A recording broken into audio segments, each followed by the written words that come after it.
Because all my life had been is counselors, and medications, and pills. I'm just always going to be on it for the rest of my life, no matter what I do. Welcome to the Miracle Bridge. I am a professional board-certified hypnotist, a HeartMath coach, and a master health NLP practitioner. I am also the author of the book, The Miracle Bridge. I've spent over 25 years working in the subconscious mind. I am a specialist at showing you how to identify and eliminate the hidden nuances in your perception that sabotage and undermine your life. Come learn how to transform your pain and frustration into healing and understanding. Please join me and my guests as we explore the vast world of healing through the subconscious mind. I'd like to welcome the former Lindsay Miles and now Lindsay...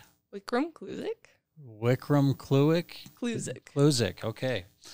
Nice to have you here with us today, Lindsay. Lindsay and I go way back. How long has it been since we did our work together? Well, we met in 2016. 16. So, too many to count. 7 years. Yeah. 7 years. Wow. It's been so long. So I invited Lindsay to come and join us on this podcast as an interesting point of reference for our listeners. This podcast is about sharing stories of inspiration, real stories, and the listeners out there are really desperate to find hope. They're desperate to find these types of stories, and I just want to say that Lindsay is not only just a former client of ours, but she also came and worked with us at our wellness center. And so my wife and I, we have a love for Lindsay like a daughter. And this is a big deal to have you here. And we're so happy to hear about how your life is going. Why don't you tell us a little bit? What's happening in your life right now? Well, I'm working. I'm married. I'm happy. And that's much more than I would have said a few years ago. Yeah. And I didn't think I'd ever say it on a podcast. So yeah. Well, for one, we'll get this out of the way. Yeah. Well, it's fun to have you here. And so you are married, and it's been fun to meet you and meet your new husband. And I thought maybe we could talk a little bit about the origins of where you came from and where were you at when we first met. When we first met, it was bad. Yeah, you came to us in a pretty bad way. What were you struggling with at that time? It seems like you were struggling with anxiety and with depression. Anxiety, depression, with bipolar, there's so many things that were in my past that were contributing for going there, but I was there to work on anxiety and depression and my bipolar. When you came in that first day, you had tried a lot of things, hadn't you? You had tried counseling and what else? You tried different types of medications. But what was your level of hope when you came in to meet with us for the first time? I mean, my hope was very, very high. I was very excited to go to this new place. Because all my life had been is counselors, and medications, and pills. I'm just always going to be on it for the rest of my life, no matter what I do. I'm always going to feel this way. But going here, it was different. And it was so different the second I walked in. Just, you felt the peace and the calm there versus the chaos and the non-caring everywhere else you went. And I'm not saying that you just feel like you're not as heard. But at the Theta Wellness Center, I felt heard. I felt, like I said, I talked to you in 1 hour, and I feel like I've wasted so many years talking to other people besides you. Because in 1 hour, I figured out more about myself than I did in years. Been to counselors before that for 7 years before that, so it's crazy. in that first session, I remember that conversation. And from my perspective, it was an interview. I've learned in my life's experience that it's impossible to help someone who doesn't want to be helped. And so I was doing an interview with you as well, deciding if you were looking to change.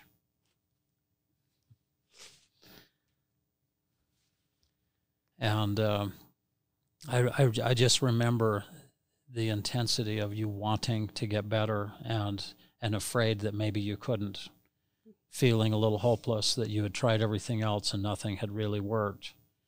And here you were just one more time. What kind of a perspective did you have about yourself? So when you're down in that pit, as you talk about, when you feel stuck to that level, how do you feel about yourself in relation to family and friends?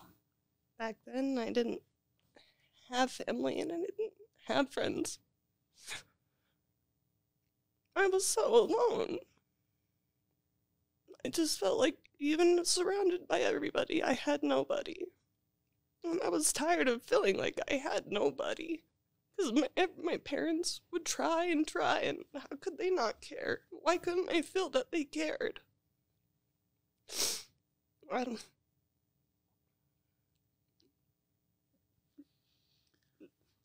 Sorry. Oh, that's fine.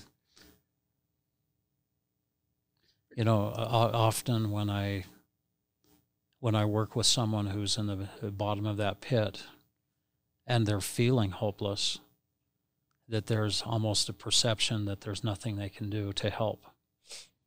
And that's really why we're having this conversation today, because what we did changed the trajectory of your life. And we just stayed with it, didn't we? Yep. We dug inside and we found some of those limiting beliefs and those fears and even some of those old attitudes that were blinding you. Yeah. And contributing to that perception that no matter what I do, I still can't get out of this pit. Yeah. Is that pit something you're willing to talk about? You wrote some things about that. I did. In your journal. I did. When we'd go into the theta chamber, putting on the goggles and then hearing the music and getting in the chamber, it was almost like a meditation in a way, and it would help me feel like I could visualize, for sure, what was going on in my subconscious. I didn't think about this once before until I talked to you about this, but I remember lying there on the table in the chamber, and I remember opening my eyes, and all I saw was nothing. I looked around, and I was in this crummy pit. It was dark. There was no escape. I looked around. It was a circle. And I remember looking hopeless into that darkness it felt like forever. And then out of the corner of my eye, I saw a corner of some stairs. Then I looked at those stairs and wondered how long they'd been there. And I decided, hey, I'm doing nothing right now. I'll take one of those steps. And I take a few steps and sit down and stay there. And sometimes there was these big holes in those steps. But I kept taking steps. Somehow I found my way around that hole. Missing steps. And this went on over a few different sessions, in the chamber. I saw it recurring multiple times. Yeah. Different progressive stages. And that first one, I just I remember that prison. I remember that darkness.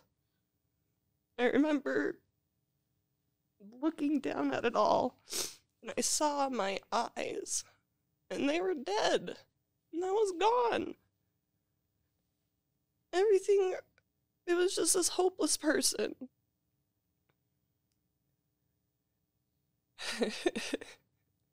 Wow. Let me give a little bit of background on the theta chamber for those of you who are not familiar with this. We still have access to the technology, even though we've closed down the wellness center now, and I exclusively do work over Zoom remotely. But there is technology that you can learn about at mikesimpson.live. But it's called audio visual entrainment. Flashing lights, electrical current running through your earlobes or your vagus nerve, and sound therapy. And collectively, these technologies will slow your brain waves down into theta and put you into hypnosis. And I'd like to comment a little bit about Lindsay's experience. When she first started our program, each day she would get in the theta chamber, and she started to have what I call a progressive vision. So as she would get in the theta chamber and she would go into hypnosis, she was able to, her subconscious mind created this metaphor of showing her in the bottom of a pit. And I really love what you said. You wanted to walk up the stairs, because there was no way I was going to be able to carry you up the stairs. And I think this is just an important point to call out here, that I've never been able to help a single person who didn't want to be helped. And so it's just really important, because that was a decision point in your life. And that's a term that I use. It's like a fork in the road. And either you're going to try or you're going to quit. Either you're going to live or you're going to die. And, I just want to sadly acknowledge that, there have been certain people that have crossed my path that have chosen to stop trying to live, and in some cases have taken their own lives. And so the whole point of this podcast that we're doing is to let you know, the listeners know, that miracles still happen. And we've seen a lot of miracles. Lindsay is a miracle, and that's why she's here talking about her story, is we were able to unravel the mystery. And in this progressive vision, you're climbing. So I like that you said, as you were looking around, you finally noticed that there were some corner stairs that you hadn't noticed before. Yeah. So something had been provided for you that was outside of your perception, that you were able to discover while you quieted your mind. And then here we are in hypnosis, and your subconscious mind shows you those stairs. And each time you got in the theta chamber, you were a few stairs higher. And you were able to navigate around the holes in the stairs, but you were setting a course and you were changing your trajectory. And what I like to say, you were exercising hope. You were choosing to help yourself, even though you didn't have all of the answers, did you? But one of the important things that you acknowledged to me is you felt heard. And there was something happening that I would say was bigger than you and bigger than me. That there's something divine that's taking place here, and this is bigger than us. Is there anything you would like to add to that? We're only here for the divine. Yeah. I think everything we do creates our own. And everything you do, you can create your own reality, heaven or hell. And I created my own hell. And can I point something out just really quickly? I wouldn't think that you did that on purpose. One choice leads to another choice that distorts perspective, and at some point you can find yourself stuck.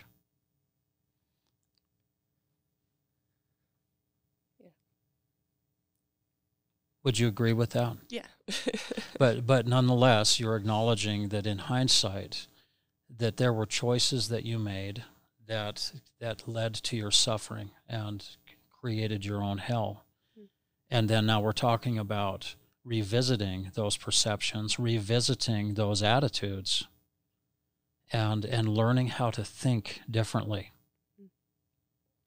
Right, because ultimately back then, I was starting to teach you, how do we change your lifestyle? How do we change your attitude? And it's not just about one decision, is it? But it's about an ongoing commitment. How do you maintain that commitment to that new attitude? And ultimately, where is that going to lead you in your life if you can hold the course? Exactly. And do you want me to give examples? Please.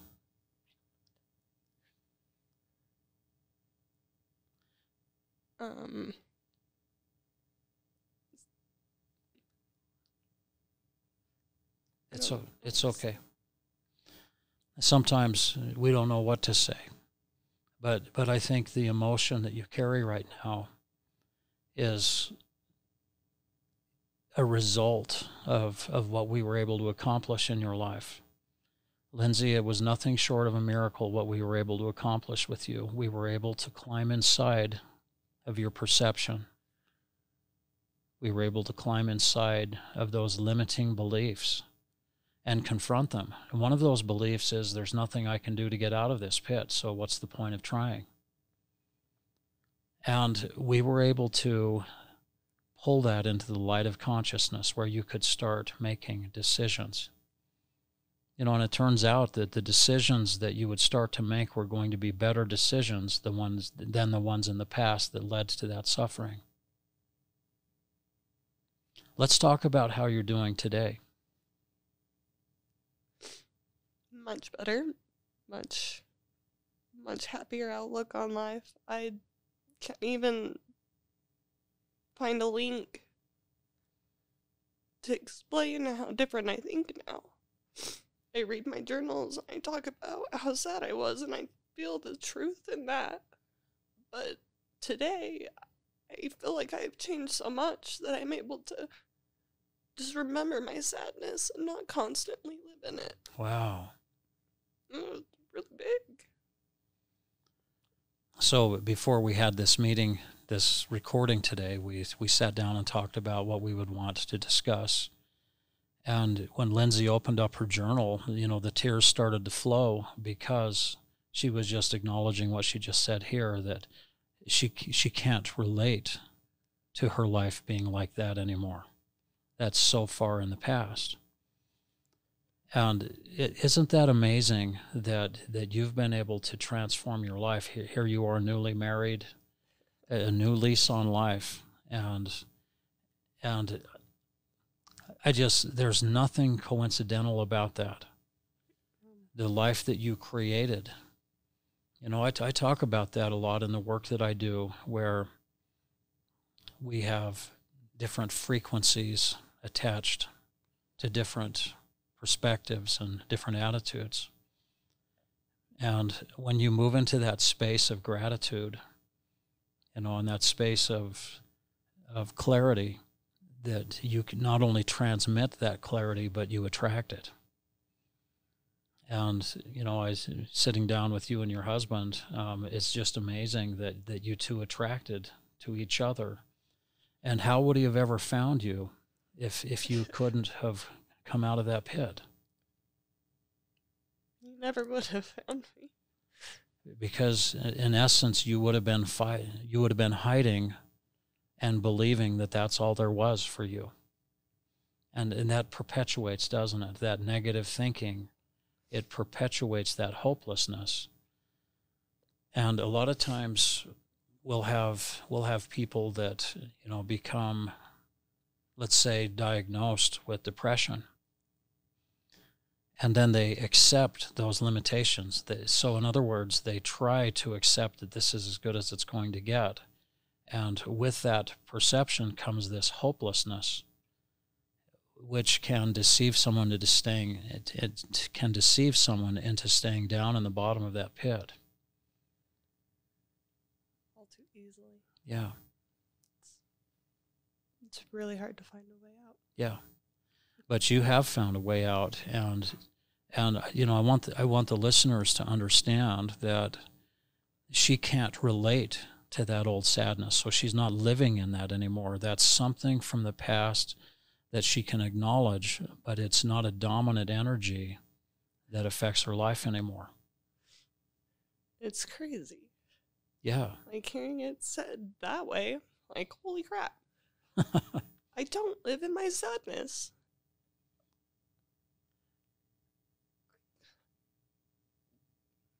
And you exude and radiate goodness and happiness and peace.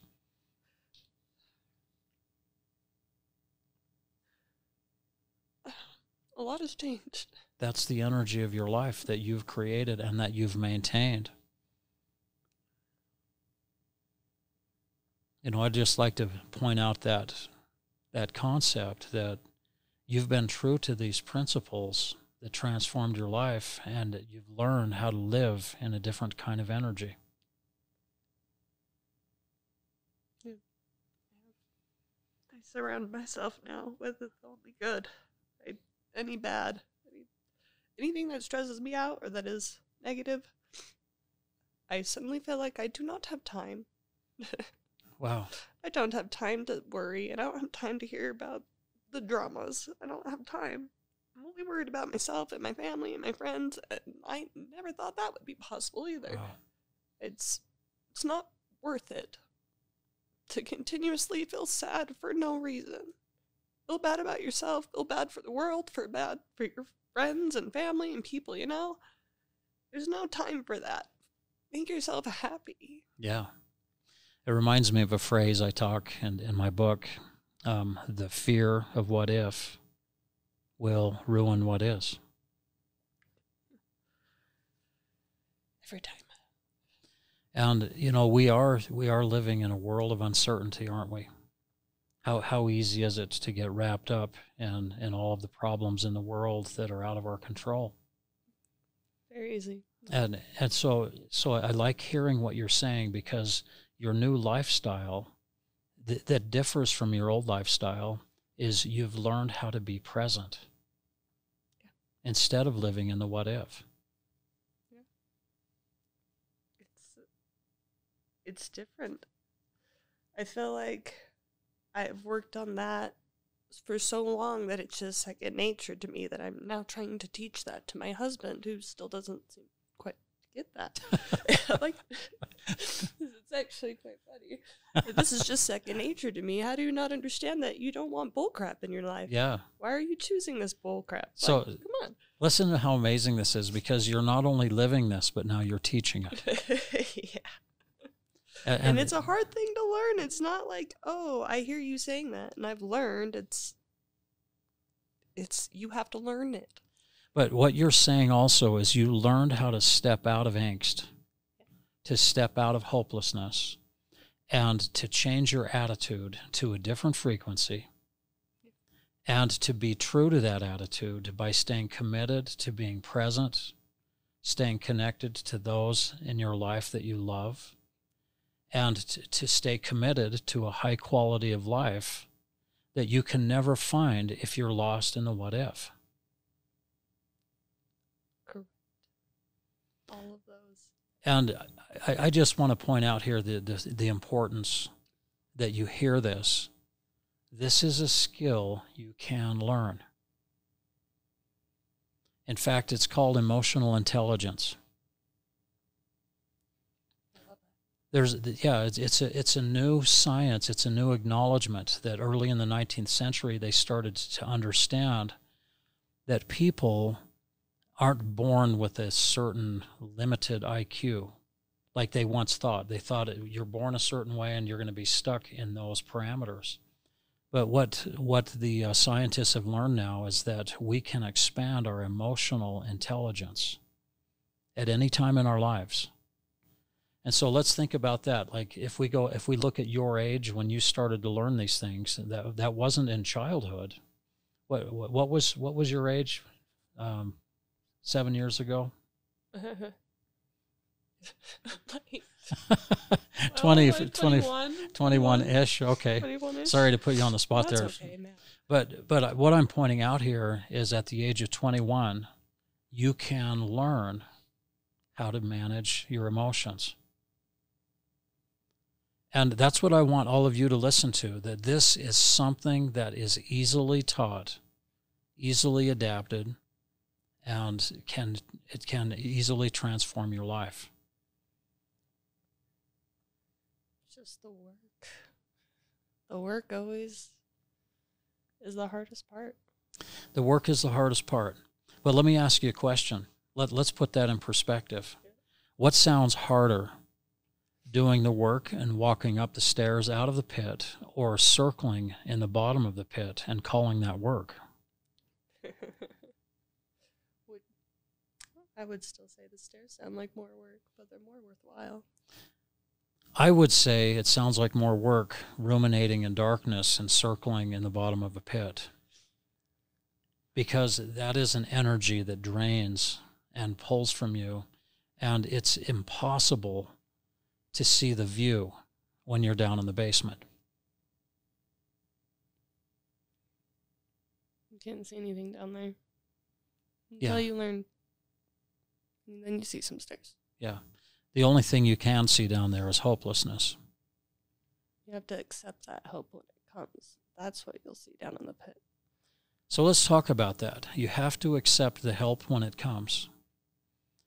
And can you see where a lot of people will run into a problem with that? If they've embraced hopelessness as a way to just settle for life, just saying, this is as good as it gets, I can't get any better. Can you see how when help comes, they won't be receptive to it? My brain goes, what do you have to lose? Yeah. So whether it's worth it or not, or if it works in the end or not, like, choosing is the choice you're working towards, no matter what, if you choose. Right? Yeah. So. Was it worth it to you? Oh, hell yeah. The choice was the hardest choice I ever had to make in my life. And you even asked me that choice. And what was that choice? Do you want to be happy? Do you want to be better? Wow. And how long did it take you to get from do you want to try to where you believe this could actually happen? When we were in that process, do you remember making that transition at some point when you started to realize that this actually was working? I feel like the halfway mark, I felt like it was working. And by the third week, I was realizing what I did wrong. The conscious, unconscious, and unconscious to conscious. You went over that one time with me, and that was a big part. We're talking about moving from this phase, NLP, it's an NLP term, unconscious incompetence. That's when you don't know that you don't know. Mm-hmm. And you're stuck in a state of dysfunction, and you don't even recognize that you're creating that. And while you're in the bottom of that pit, it feels and seems like it's all of them out there that are the ones doing this to you. Mm-hmm. So it perpetuates a victim mindset, a helpless mindset. And when you embrace and settle for that mindset, then that mindset becomes a hiding place, doesn't it? Yeah. So you believe the lie. You believe the hopelessness, and you expect others to accept that hopelessness. And if they challenge it, then that creates conflict, doesn't it? Yeah. It does. It's a weird cycle. Unconscious incompetence. The next step from there is you step into this place called conscious incompetence. So that's when you know that you don't know. You're aware. In some way. In some way. And so you're coming out of denial, and you're starting to recognize, wait, something that I'm doing is perpetuating this misery. Mm-hmm. And in fact, that can even be a little more difficult than being in denial, can it? Yeah. What's wrong? What did I do? What can I do? I think it's worth mentioning the other phases, just because you brought it up. The step that we get to after conscious incompetence is conscious competence. That's when you know. That's when you know. And that's when you're making choices and you're maintaining an attitude, you're maintaining a disposition, and you're challenging those old lies that used to blind you into complacency.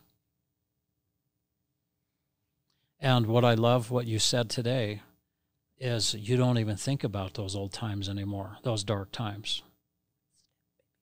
4-step, baby. And what is that? Can you give it to me? Is it the consciously competent? Unconscious competence. When you don't even know and you know. Yep. So you arrive at that place where this is your new attitude, this is your new lifestyle. And there's an energy, Lindsay, that you're bringing into this conversation that's going to reach someone who is looking for a way out of that bottomless pit. And I'm here to tell you that I've seen so many people come out of that pit that I know for certainty that healing is possible if you'll embrace it. And if you'll come out of that stupor, and if you'll give up those stories that breed complacency. That there was a time when you didn't know how to accept the help when it came. And why did this work? Because the help did come. And that was probably an answer to someone's prayers. And many people's prayers. And finally, your perception was able to recognize this. You were ready to change. And God was ready to help you change. And I was ready to coach you with some really important steps.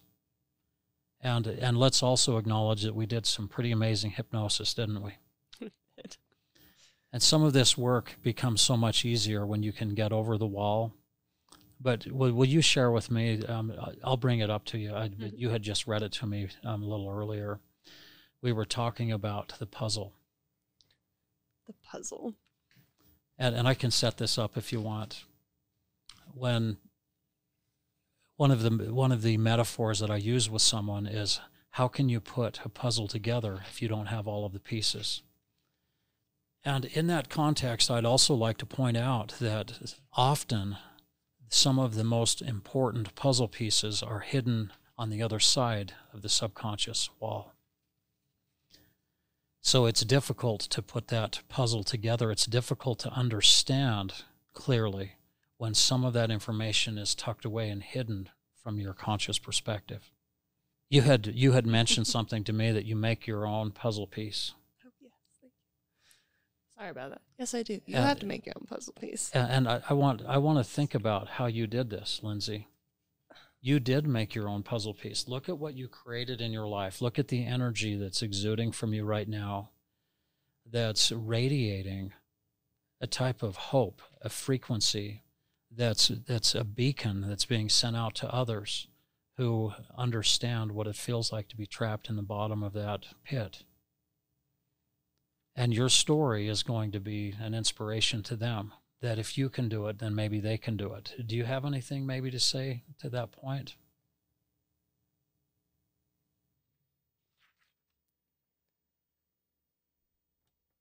I feel like if you have an opportunity, just take it. Ask for help. Believe that it can come even if it doesn't come the way you think that it should. Just take the help. And let people help you. You can never find that way out of that pit without yourself, by yourself. You have to have someone help you. Yeah. You do. You have to be willing to look to the corner. You have to be willing to look. And if they're always scary corners. They're always scary corners, but you have to go around the corner anyway. And you have to accept that help when it comes. If you feel like it's not going to help, it probably won't with that mindset. Yeah.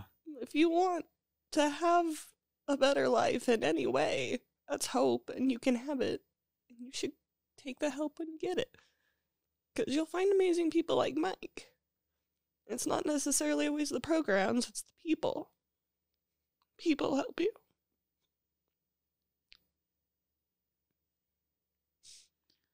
And I've never seen someone who wasn't helped, who didn't want the help. I've never been able to help someone who didn't want the help. And so where do you start?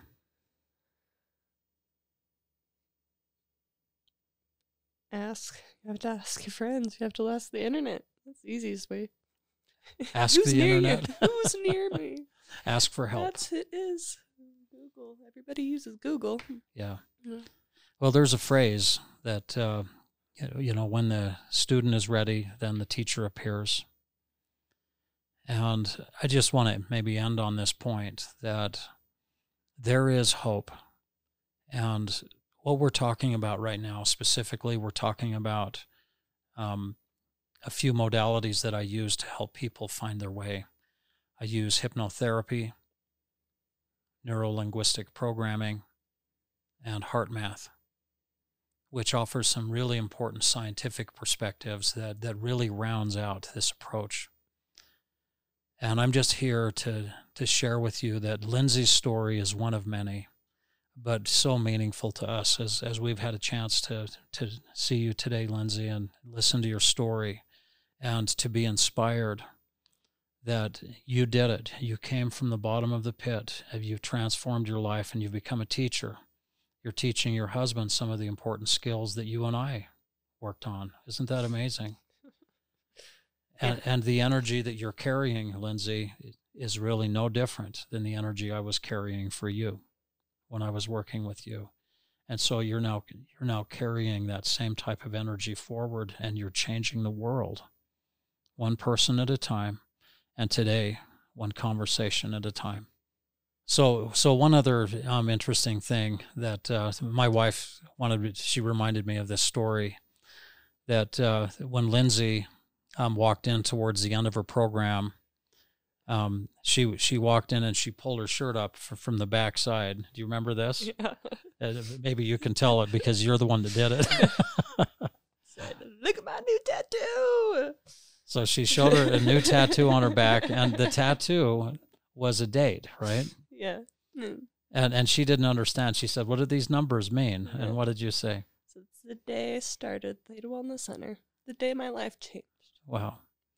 So Lindsay tattooed the date of the time she started with our wellness center because that was the decision point that changed the trajectory of her life. And here she is now, 7 years later, happily married, still has the tattoo. Yeah.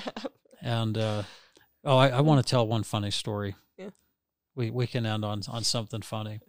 So Lindsay not only came to our center, but after she completed her 28-day program, she really wanted to work with us. And so we hired her as a very enthusiastic employee, very hard worker. And I just, one thing I loved about you, Lindsay, is you work hard. And you were always busy organizing and just helping us manage the chaos that we had so much interest, didn't we? That people were coming in. But I remember one day I had someone in a hypnosis session. Tell me if you remember this or not. And all of a sudden I hear this clank, clank, clank, bang, bang, clank. And I'm like, what in the world is going on here? And so I had someone in hypnosis, and so I suspended the session and I walked out, and you had an ice pick and you were cleaning the freezer out. I totally forgot. I am so sorry for disrupting the hypnosis. Yeah. But unbridled enthusiasm nonetheless. Well, it was cleared, right? Yeah. So anyway, that was funny, but maybe we can find a metaphor in this. So let Lindsay's story be an ice pick in your freezer of complacency. And this is Lindsay's true story, and I'm hoping that this will inspire you to feel like it's okay to have hope again. It's okay to ask for help. And it's okay to keep listening to these conversations. They're going to be coming more often now. And we've taken it upon ourselves to raise the flag and to put the message out there that this is really working, isn't it, Lindsay? It changed your life. And it wasn't lucky.